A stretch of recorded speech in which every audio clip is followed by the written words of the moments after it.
Good evening, everybody. I've just been asked to do a short presentation on our catalogue and how to read the data. Just remember, this is a very, very practical and very brief description of what it does. There is a lot of stuff that you can get off these records, and it's basically you're required to do a 2-day course. So I'm going to try and summarize this as best as I can in the period of about 6 minutes. So here we go. Right, this is our front page. This is for our Drought Master and Beef Master sale. In this particular catalogue, I'll just be going through what's pertinent to the Beef Master animals. Okay, right, so at the beginning of the catalogue, there's our first page.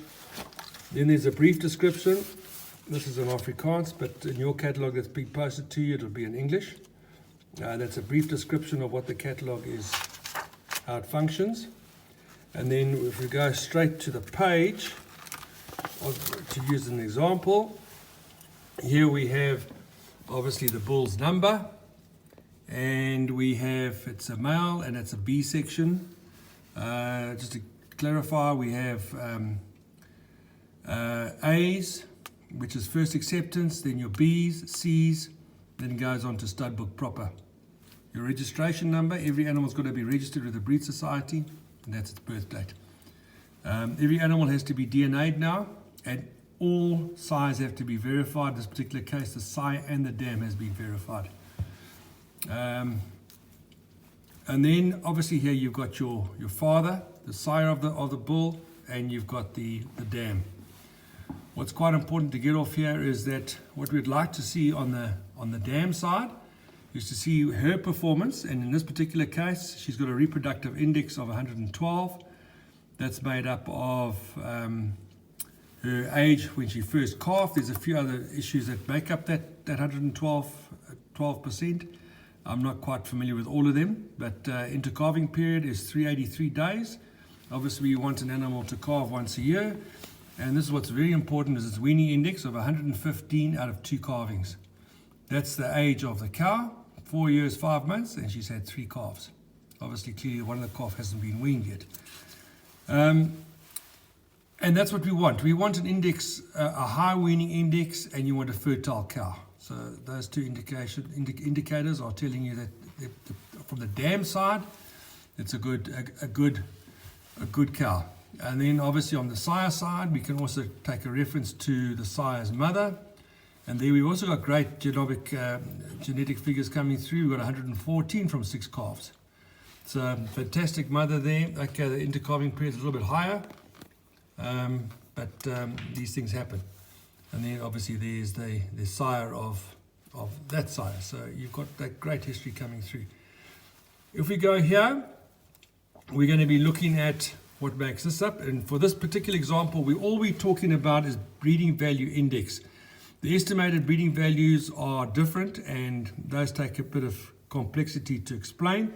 So in this situation, we're going to just explain the indexes here. And just remember that 100 is the breed average. So these particular animals in this one, calving ease, birth weight, this one's going to be showing you that this animal is going to throw fairly big calves. And there it is. The measurement is 40. This measurement is a physical measurement that the farmer is doing on farm, or of any tests that have been done. So at birth, the calf was weighed 40 kgs. Again, at weaning, and weaning happens and is corrected to 206 days.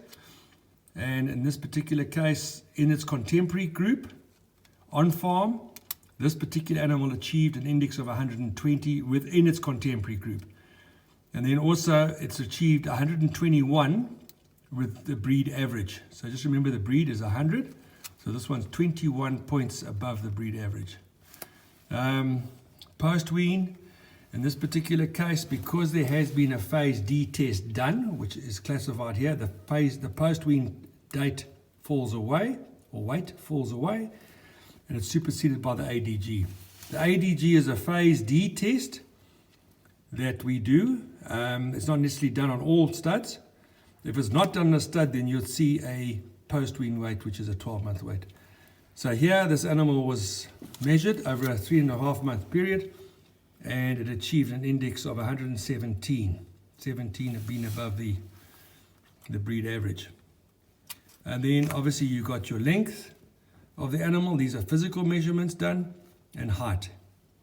If you divide the height into length, you'll get a ratio of 1 to 1.2 or 1.4, whatever it is.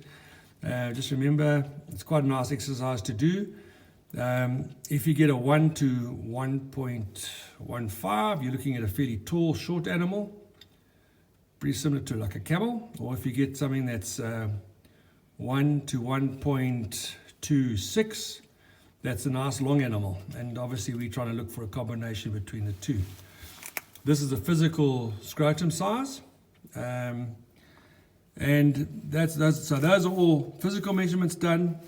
And there's all your breed indexes.